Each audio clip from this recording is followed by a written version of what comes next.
لا بات کبریٰ کا ذکر، بڑی علامتیں جو کہ بالکل خرق عادت کے انداز میں ہوگی، جن کا معاملہ جو ہے وہ آپ کے ناپ تول میں نہیں آ سکتا، آپ کی کیمسٹری فزکس اس کا جو ہے وہ نہیں کر سکتی، ادراک ہوگا یہ قیامت کی۔ ان میں نمبر ایک کیا ہے؟ ایک بہت بڑا دھواں آئے گا، پوری دنیا کو لپیٹے گا۔ نمبر دو، دجال کا ظہور ہوگا، جو اپنی خدائی کا دعویٰ لے کر آئے گا اور بنوائے گا۔ اس کے ہاتھ میں ہو جائیں گے، قبضے میں ہو جائیں گے سارے ذرائع پیداوار کے۔ اس کی طرف بھی پہلا قدم اٹھ چکا ہو، ٹرپس کے نام سے معاہدہ ہو چکا ہے۔ کوئی ملک اپنا بیج پیدا نہیں کر سکتا، یہ بیج ہم نے ڈیولپ کیے ہیں۔ ان کے ڈیولپمنٹ سے پہلے تم ایک ایکڑ سے کتنی گندم لیتے تھے، آج کتنی لے رہے ہو؟ کس بنا پر؟ جینیٹکس کا جو کام ہم نے کیا ہے اس کی بنا پر ہو رہا۔ ہاں تو ہمارا حق ہے، اس کی رائلٹی ہمارے پاس آنی چاہیے۔ لہذا صرف ان اداروں سے، ملٹی نیشنل سے خریدا جائے گا بیج، اور بیج بھی وہ دیں گے وہ کہ جس سے جو فصل اگے گی وہ بیج نہیں لا سکتی، وہ بیج کا کام نہیں کر سکتی۔ جیسے آپ کو معلوم ہے کہ آپ کے ہاں جو گوشت کھایا جاتا ہے مرغے کا، تو مرغا وہ جو ہے اس میں مرغا ہو یا مرغی ہو، اس کے اندر کوئی وہ کیفیت ہی نہیں ہے۔ ان کے انڈے جو ہے ان سے آپ بچے حاصل نہیں کر سکتے، ہے تو انڈا، دیکھنے کو تو انڈا ہے، لیکن وہ بنڈا جو ہے اس سے بچہ تو نہیں حاصل کر سکتے۔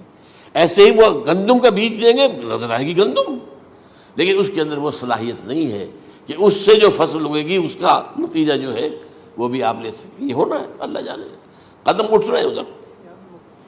پھر یہ ہے کہ دابۃ الارض، زمین سے ایک حیوان نمودار ہوگا، زمین شق ہوگی۔ ابھی میں کہہ رہا ہوں خرق عادت ہے، یہ چیزیں وہ نہیں ہیں جو ہماری کسی حساب کتاب میں جو باتیں پہلے آئی ہیں وہ تو حساب کتاب میں آ رہی ہیں، ساری سمجھ میں آ رہی ہیں، ساری چیزیں مشاہدہ ان کا ہو رہا ہے۔ لیکن یہ ہے کہ دابۃ الارض، یہ کہتے ہیں کہ کوہ صفا، اس میں تو نہیں ہے حدیث میں، کوہ صفا پھٹے گا اور اس میں سے ایک حیوان دابہ وہ ظاہر ہوگا، تو اسی لیے فرمایا ہے وَإِذَا وَقَعَ الْقَوْلُ عَلَيْهِمْ أَخْرَجْنَا لَهُمْ دَابَّةً مِّنَ الْأَرْضِ تُكَلِّمُهُمْ، تو ہم اندر سے پیٹ کے چیر کر زمین کے پیٹ کو ایک حیوان کو برآمد کریں گے جو انسانوں سے بات کرے گا، گفتگو کرے گا۔ نمبر 4، طلوع الشمس من المغرب، یہ بھی خرق عادت، سورج تو طلوع ہوتا ہے مشرق سے، غروب ہوتا ہے مغرب میں، لیکن اس وقت معاملہ الٹا ہو جائے، یعنی جو کائنات کے اندر جو گڑبڑ ہوگی کچھ سمجھ میں بات آتی ہے کہ یہ معاملہ جو ہے یہ تو اس پورے سولر سسٹم کو اگر بدل دیتے ہیں تو مشرق مغرب ہو جانا، مغرب مشرق ہو جانا، یہ سمجھ میں آنے والی بات ہے۔ اس کے بعد ہے عیسیٰ ابن مریم کا نزول، جس کے بارے میں آج میں نے گفتگو کی ہے تفصیل سے۔ یہ نزول ہونا ہے، یہ علامات قیامت میں سے حضور نے بیان فرمایا ہے، اور قرآن مجید کی جو اصطلاحات ہیں اس کے حوالے سے میں نص قطعی جو ہے وہ میں آپ کے سامنے رکھ چکا ہوں۔ پھر یاجوج ماجوج کا ایک معاملہ ہے، یہ میں ابھی اس وقت زیادہ اس پر بات نہیں کر سکتا۔ حضرت عیسیٰ علیہ السلام کے نزول کے بعد دو کام ہوں گے، یہودیوں کا قلع قمع ختم، تمام یہود، ایک کام تو یہ ہونا ہے، اور نمبر 2 عیسائیت کا ختم ہو جانا۔ عیسائیت کی نفی کر دیں گے، بھائی تم مجھے خدا کا بیٹا بنائے بیٹھے ہو، میں تم خدا کا بیٹا نہیں ہوں، میں تو اس کا بندہ ہوں، رسول ہوں، میں نے تم سے کب کہا تھا کہ مجھے خدا کا بیٹا بناؤ۔ نمبر 2 یہ کہ وہ خنزیر کو قتل کر دیں گے، یعنی یہ تم نے خنزیر کب سے کھانا شروع کر دیا؟ میں تو تم کو نکاح اجازت دے کر گیا تھا، یہ تو شریعت موسوی میں حرام تھا، اور میں کہہ کر گیا تھا کہ یہی شریعت تم پر لاگو رہے گی، ہاؤ کم تم نے کیسے یہ؟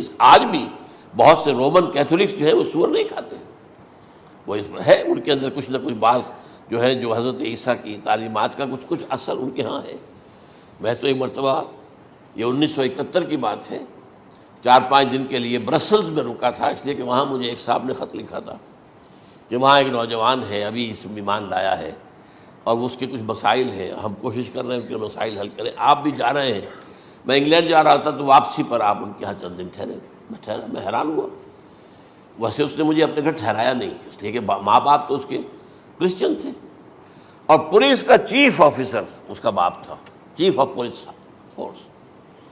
اس نے مجھ سے ایک دن کھانے پہ بلایا، میں ہوٹل میں ٹھہرایا مجھے، اس نے کہا آپ اطمینان سے یہاں کھانا کھائیں، اس گھر میں نہ آج تک کوئی شراب کی بوند آئی ہے اور نہ ہی کوئی بوٹی آئی ہے سور کی. Roman Catholics. اب اکلوتا بیٹا تھا یہ عبد العزیز، اس نے بعد میں نام رکھا، وان کینٹر اس کا نام تھا جو کہ اوریجنل تھا. پھر اس نے نام رکھا عبد العزیز وان کینٹر، پرانا نام بھی بحال رکھا. نہایت نیک، نہایت خوبصورت. 28 سال کی عمر تھی اور اس وقت میں نے دیکھا تھا کہ اس کی فقہی معلومات جو ہے میری معلومات سے 10 گنا زیادہ. اس کی وجہ کیا ہے؟ وہ گیا تھا موراکو میں ایز اے ٹیچر ملازمت کرنے، پیسہ کمانے. وہاں وہ مسلمانوں سے اس کا ہوا رفع ضبط ہوا، اسلام کی تعلیمات سامنے آئی، اسلام لے آیا. اب اکلوتا بیٹا ہے اور ماں باپ جو ہے کرسچن کیتھولکس. جب وہاں سے واپس آیا تو پھر کہتے ہیں کہ ہمارے درمیان ایک معاہدہ ہے، وی آر لیونگ ٹوگیدر، لیکن یہ معاہدہ ہے ہم مذہب پہ بات نہیں کریں گے، بس باقی جو بھی ہے وہ ساتھ رہ رہے ہیں. لیکن میں حیران ہوا، مجھے معلوم نہیں تھا. اچھا اس کے بعد اس نے جب اسلام کا فیصلہ کیا تو اس کے سامنے سوال آیا کون سی فقہ اختیار کروں. تو اس نے بڑی جو ہے تھورو اسٹڈی کی ہے تمام فقہوں کی، کمپیریٹو اسٹڈی. ان کو کرنے کے بعد پھر فائنل فیصلہ اس کا یہ تھا کہ حنبلی فقہ میں اختیار کروں. چاروں فقہوں میں سب سے لیٹسٹ حنبلی ہے، یعنی حنفی نمبر 1، پھر مالکی نمبر 2، پھر اس کے بعد شافعی نمبر 3، پھر یہ امام احمد ابن حنبل ہے. اور امام احمد ابن حنبل کے زمانے تک احادیث بہت بڑے پیمانے پر جمع ہو چکی تھی، جبکہ ابھی حضرت امام ابو حنیفہ کے زمانے میں کوئی اتنا زیادہ جو ہے حدیث کا بھی ذخیرہ نہیں بنا تھا. اسی پر تو لوگ حیران ہوتے ہیں کہ زیادہ حدیث امام ابو حنیفہ کے علم میں نہیں تھی، لیکن مجال ہے کہ ان کا کوئی فتویٰ جو ہے کتاب و حدیث کے، کتاب اور سنت کے خلاف ہو. اگرچہ انہوں نے صاف کہا کہ اگر تم پاؤ کوئی ایسی سچی حدیث، پختہ حدیث جو میری کسی رائے کے خلاف ہو تو میری رائے کو دیوار پر دے مارنا اور اس صحیح حدیث کی پیروی کرنا. لیکن ویسے اس کے بعد یہ کمال یہ ہے کہ بہت ہی کوئی شاذ معاملہ ہے کہ جس میں ان کا کوئی فتویٰ وہ کتاب و سنت کے منافی ہو یا سنت کے منافی ہو. کتاب پہ تو سوال پیدا نہیں ہوتا، کتاب تو ساری ان کے سامنے موجود تھی. اس کے بعد یہ ہے کہ یاجوج ماجوج، اصل میں بتا رہا تھا آپ کو کہ جب عیسائیت بھی ختم ہو گئی، یہود ویسے ختم ہو گئے، استیصال ہو گیا، جڑ کٹ گئی. اب عیسائیت گویا کہ اسلام میں ضم ہو گئی. عیسائیت مذہب ختم، یہودی خود ختم. اب یہ طاقت کتنی ہو جائے گی؟ تقریباً 2/3 دنیا آ گئی. تمام اب عیسائی 2 ارب کے قریب ہیں، 1 ارب 90 کروڑ ہوں گے، یا مسلمان بھی 1 کروڑ 50-60 لاکھ ہیں. دونوں کو جوڑ لیجیے کتنے ہو گئے؟ 6 ارب کل آبادی ہے. لیکن اس کے بعد آتا ہے یاجوج ماجوج کا خروج. یہ یاجوج ماجوج میرے نزدیک چائنا اور رشیا ہے. ان کی مجموعی طاقت اتنی ہوگی اور یہ اس طرح آئیں گے ہر اونچائی پر سے اترتے ہوئے، پھسلتے ہوئے. جیسے 1962 میں جب وار ہوئی تھی بٹوین چائنا اینڈ انڈیا 1962 میں، تو وہ اس وقت کا نقشہ مجھے آج بھی اخبارات میں پڑھتا تھا تو یاد، waves after waves of Chinese soldiers were coming down the slopes of Himalayas. یہ تو وہ ہے نا جن کی تعداد کا کوئی حساب نہیں ہے. اور رشیا اور یہ مل کر جو ہے، میرا اندازہ یہ ہے کہ جب پہلے ملحمۃ العظمیٰ ہوگی وہ عیسائیوں اور مسلمانوں کے درمیان، اس وقت یہ دونوں پاورز نیوٹرل رہے گی. لیکن غالباً یہ بات طے کر لیں گی کہ ویپنز آف ورلڈ جو ہے ماس ڈسٹرکشن، یہ استعمال مت کرنا. اگر یہ ویپنز آف ماس ڈسٹرکشن استعمال کرو گے تو ہم میدان میں آ جائیں گے. اس میں وہ جنگ جب ہو چکے گی، پھر حضرت عیسیٰ کو فتح حاصل ہو جائے گی، اور پھر یہ کہ یہودیت ختم ہو جائے گی، عیسائیت بطور مذہب ختم ہو کر اسلام میں ضم ہو جائے گا. پھر وہ 40 برس کا عہد حکومت ہے حضرت عیسیٰ علیہ السلام. لیکن جب یہ فتح ہو جائے گی ان پر، اب یاجوج ماجوج آئیں گے اور اتنی تعداد میں آئیں گے کہ بحیرہ طبریہ جو ہے اس کا سارا پانی پی جائیں گے. یہ تو اگر آپ کو کبھی اندازہ ہو یا کوئی آپ جانیں ان لوگوں کو جو ان چینیوں سے واقف ہیں، وہ کہتے ہیں زمین پر ہلتی ہوئی کوئی چیزوں سے وہ چھوڑی چھوڑ کے کھا جائیں گے. جہاں وہ جاتے ہیں ایز اے لیبرر، وہاں کے جو سارے کتے ہیں ختم، ساری بلیاں ختم، ہر شے، وہ جو سانپ کھاتے ہیں، ہر چیز کھاتے ہیں. اور یہ تمام ایسٹرن کنٹریز کے اندر ہوتا ہے، بڑی ڈیلیشیس ڈشز ہیں یہ، سانپ وغیرہ وغیرہ، اور یہ جس طرح کھا جائے، پانی پیا ایک قطرہ نہیں رہے گا اس پر. تو پھر جو ہے اللہ تعالیٰ اس وقت جو ہے اس میں ایک ایسی بیماری پیدا کرے گا، یہ سب مر جائے. یہ معجزے سے ہوگا، یعنی ان کے اوپر فتح جو ہے وہ عام لڑائی کے ذریعے سے نہیں ہوگی، بلکہ اس کے اوپر فتح جو ہوگی وہ اللہ تعالیٰ سے بوجھ، ایک بیماری پیدا ہوگی، سب مر جائے گا. اور اس کے بعد اللہ تعالیٰ ایسے پرندے بھیجے گا بڑی لمبی لمبی گردنوں والے، وہ ان سب کو کھا جائیں گے. جیسے ہمارے ہاں گدھ ہوتے ہیں وہ ان کو صاف کر دیں گے. ورنہ تو یہ ہے کہ پوری دنیا کے اندر جو بدبو اور جو پیدا ہوتا معاملہ اس سے، تو اس نوع انسانی کی بقا ممکن نہیں تھی.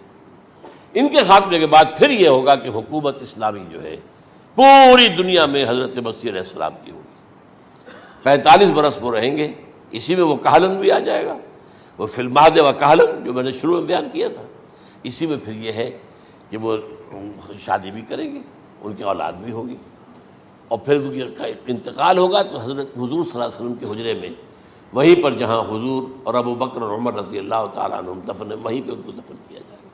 اور قیامت کے دن حضور فرماتے ہیں کہ میں اور یہ تینوں ساتھ نکلیں گے. تو یہ ہے حالات و واقعات. بہرحال اس میں یہ ہے کہ یہ نوٹ کر لیجئے کہ جہاں تک ہمارے ہاں آج کل کا معاملہ ہے، میرے نزدیک میں یہ کہنے پر مجبور ہوں، جو رفع و نزول مسیح کو نہیں مانتا وہ کم سے کم منکر حدیث ضرور ہے. میں اس سے کم کا فتویٰ نہیں دے سکتا. اب یہ ہے کہ جو لوگ مہدی کو نہیں مانتے ان کا معاملہ میں مختلف سمجھتا ہوں. چند منٹ لے رہا ہوں آپ کے، اور اس لیے کہ ان کی حدیثیں صحیحین میں نہیں ہیں، بخاری مسلم میں نہیں. اور یہ کہ بہرحال ان کا معاملہ جو ہے وہ ایسا نہیں ہے حضرت عیسیٰ کا. حضرت عیسیٰ کے آنے کا جو کچھ ہوگا وہ تو میں نے آپ کے سامنے بیان کر دیا. لیکن یہ ہے کہ حضرت مہدی ہمارے نزدیک اس میں خرق عادت کوئی ہے ہی نہیں. جیسے ہر صدی کے مجدد ہوتے ہیں، آخری صدی کے مجدد وہ ہوں گے، اور میرے نزدیک یہی آخری صدی ہے، اور اسی میں حضرت مہدی کا ظہور ہو جانا. سعودی عرب میں کوئی خانہ جنگی ہوگی کسی بادشاہ کے انتقال پر، اور پھر اس وقت یہ ظاہر ہوں گے. اس وقت ملک کے حالات کو سنبھالنے کے لیے لوگ ان کو زبردستی نکالیں گے، چھپے ہوئے ہوں گے ایک گھر میں. یہ حضرت ام سلمہ رضی اللہ تعالی عنہ کی روایت ہے کہ ایک بادشاہ کے انتقال پر یہ خانہ جنگی ہو جائے گی، اور ایک شخص مدینے سے بھاگ کر مکے میں چھپ جائے گا. یہ تو ہے ان کے الفاظ، میں توجیہ کر رہا ہوں. یہ لوگ ان کی طرف دیکھ رہے ہوں گے کہ یہ جو وقت آیا ہے فتنے کا ہماری قوم پر، ہمارے ملک پر، تو ان کی شخصیت ایسی ہے کہ یہ بیچ میں آئیں، صلح صفائی کرائیں، اور وہ جو ہے اس ذمہ داری سے بچ کر بھاگیں گے اور جا کر مکے میں چھپ جائیں گے. پھر لوگ انہیں تلاش کر کے نکالیں گے اور زبردستی ان کے ہاتھ پر بیعت کریں گے، ورنہ وہ اتنے بڑے منصب کو. اور پھر یہ بھی ہے، ایک حدیث میں آتا ہے یصلحو فی لیلۃ واحدہ، ایک رات میں ان کی مکمل اصلاح کر دیں گے. یعنی اگر کوئی تھوڑا بہت نقص اور عیب کوئی ہوا بھی، کوئی کمی کوتاہی ہوئی بھی، تو اللہ تعالیٰ ایک رات میں اصلاح کروا دیں گے. لیکن ہمارے نزدیک اس قدر کوئی خرق عادت ہے ہی نہیں. البتہ جو کہتے ہیں اہل تشیع، وہ خرق عادت ہے کہ ان کے 12ویں امام جو ہے وہ بچپن ہی کے اندر اس خوف سے کہ جو بنو عباس بادشاہ ہیں وہ ان کو قتل کر دیں گے، تو وہ ایک غار میں چھپا دیے گئے. اب وہ 1200 برس سے اس غار کے اندر چھپے ہوئے، اور اس کے بعد وہ ظاہر ہوگی، وہ امام مہدی ہوں گے. اس میں خرق عادت ہے. لیکن میں یہ کہتا ہوں کہ محض خرق عادت کی بنیاد پر ہم اس کی نفی نہیں کریں گے. کیوں؟ کیا ہم یہ نہیں مانتے کہ اصحاب کہف 300 برس تک سوئے رہے؟ یہ کیا عام بات ہے؟ حضرت عزیر علیہ السلام اللہ نے انہیں موت دی، موت، اور 100 برس کے بعد زندہ کر کے اٹھا لیا. تو خرق عادت حضرت عیسیٰ کو ہم اتنا بڑا خرق عادت مانتے ہیں کہ اٹھا کر آسمان پر، تیسرے آسمان کے اوپر ہیں، موجود ہیں، اب بھی ہیں. شب معراج میں تیسرے آسمان پر حضور کی ملاقات ان سے ہوئی. تو یہ خرق عادت کی بنیاد پر نفی نہیں ہم کرتے. ہو سکتا ہے، لیکن یہ کہ اس کے لیے ہمارے پاس کوئی دلیل نہیں، کوئی احادیث نہیں، کچھ نہیں، اس لیے ہم اس کو نہیں مانتے.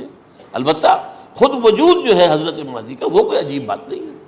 وہ تو جیسے پہلے بھی آئے ہیں ہمارے مجددین، ایسے مجدد ہوں گے اور دین کو تازہ کر دیں گے. ایک صحیح اسلامی ریاست جو ہے وہ عرب میں قائم ہو جائے گی دوبارہ. حضور نے فرمایا وہ عدل اور انصاف سے عرب کو اسی طرح بھر دے گا جیسے کہ وہ اس سے پہلے ظلم اور جور اور زیادتیوں کے سے بھری ہوئی ہوگی. تو یہ کام ہوگا، یہ تو مجدد کا کام ہوتا ہی ہے.